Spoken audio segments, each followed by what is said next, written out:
What's up, guys?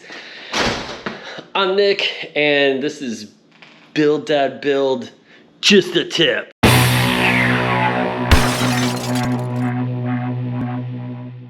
I am in the process of carving, or actually I'm getting ready to start carving a 6-foot long sign. It's gonna take me a little bit of time, so what I figured I would do is give you a couple little tips and tricks on carving in this video, because I have a feeling this project's gonna take me a minute to get done. Okay, like I said, this is 6 foot long. It is about 14 inches tall, and we're gonna be carving Grill Blazers logo into it. What I'm gonna be using today, normally I take a bunch of pieces of carbon paper and tape them together, but since this is so big, I upgraded and got this 24-inch roll of transfer paper. So I'm gonna be using this and seeing how that works. So I'm gonna get the stencil set up, and then I'll check back in and we'll go over what I'm going to use to carve, baby. Carve. We carving this turkey.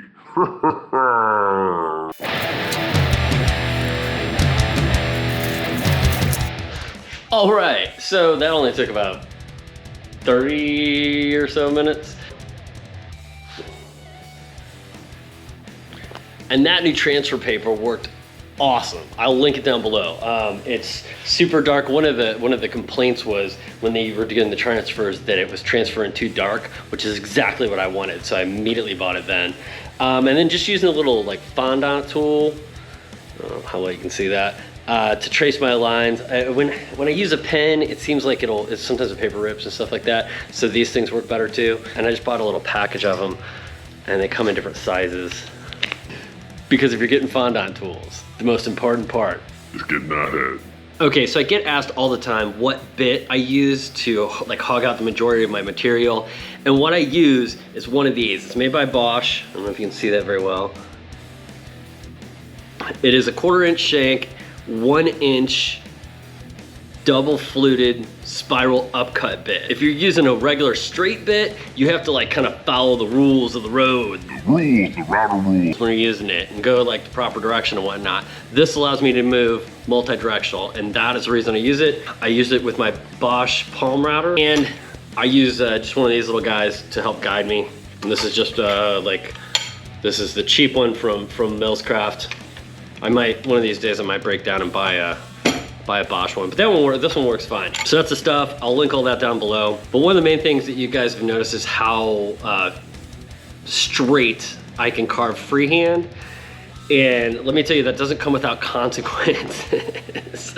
I am horrified of the router every time I turn it on. So I am literally, my shoulders are locked so hard in that is what gives me, because I just don't want this thing to ever get out of my hand. I've seen too many bad router injuries with somebody that the router got away from them. So I literally have, my shoulders are tight, my hands are clamped down on that thing, and like I don't want to let go of it.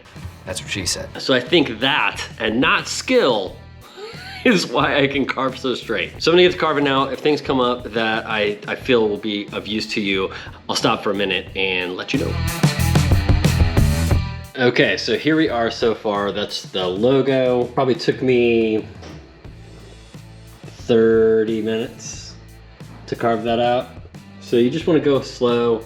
I kind of try to come back in here. I might actually come back in here again after I feel it. If you just come back in with the router and that bit, and you just give it a little bit of pressure, you can smooth out a lot of the edges. But I wish I could say that I could carve this entire thing with just the router bit, but that's just not gonna happen. There's too many points. When I get down to the wording, there's too many sharp angles for a round tip to get into. So here is the two things that I'm using currently. If I add anything else, actually, well, I'll show you 3 things. 2 things I'm using currently, but I will use a 3rd one, I know I will. The second thing I'm using is my Dremel. Same setup, right? It's got a little base on it. It has a spiral upcut bit in it that's an 1/8 diameter bit. And what I use that for is to come in and get more into this. These still need a little work, they're not done. But see how, like, obviously that 1/2 inch or that 1/8 inch router bit, when it gets to here, it can't go up into that point. So I come in and do that, and then I come back with these guys, these little hand chisels, and that's what I'm getting into this is the pointy point part with.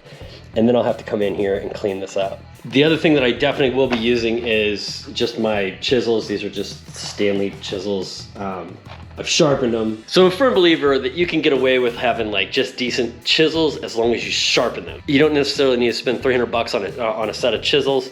I think this was probably 30 or 40, maybe 50. I don't think it was that much though. If you're gonna be using chisels, you should know how to sharpen chisels. Anyway, so I'm calling it quits for today on the logo. It is like 4 o'clock, it's Saturday. The CNC needs whiskey, is what I'm saying. So, I'm out.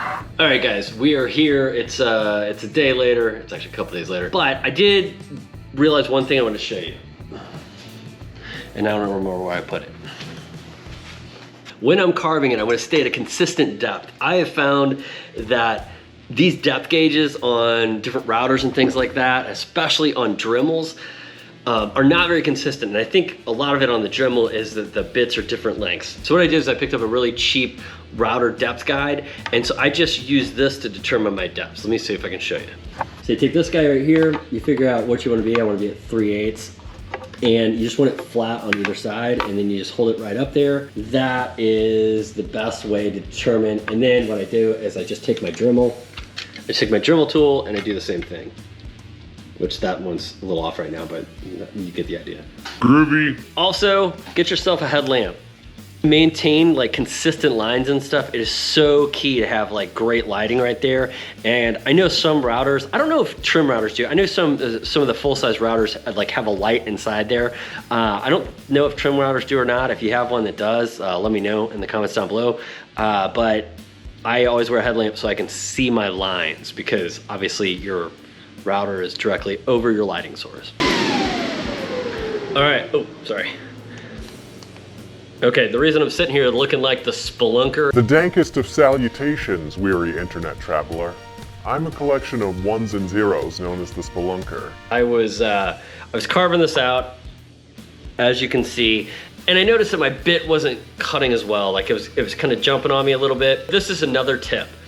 When you're using any sort of cutting device, whether it be a carver or a table saw or anything like that, if the bit or the blade gets too hot, that's when it will start to dull.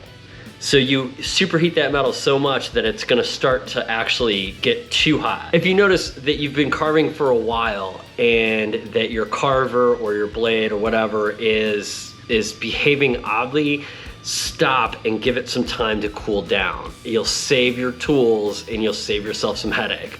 Because once a bit starts jumping like that, it's gonna jump around. Jump, jump, jump around, jump, jump. Like Daddy Mac is pants on backwards. Jump. All right, guys, but I think that's enough tips for one video. We're getting a little long here, and I need to get to Hogging. out the material. Don't be gross. But none of this would be possible without my Patreon support. I'd like to thank all of these guys right down here, especially Nick the Greek, Stephen Mann, Easy E, Derek Coates, Caveman Ross, Chuck Faulkner, Puffy Muffins, and Mike Penrod. Thanks to all of my Boilermaker members. A special clinkies would go to you if I wasn't getting ready to use a router. And if you haven't stopped by my Patreon page, stop on by, check it out, link it down below. And now I gotta get to work. To quote my wife on our podcast, oh, by the way, I have a podcast with my wife. It's called Whiskey, Wine, and DIY. I'll link that down below as well. But in the immortal words of Mrs. Build Dad Build, don't ever call her that, she hates that, keep making shit. Keep making shit.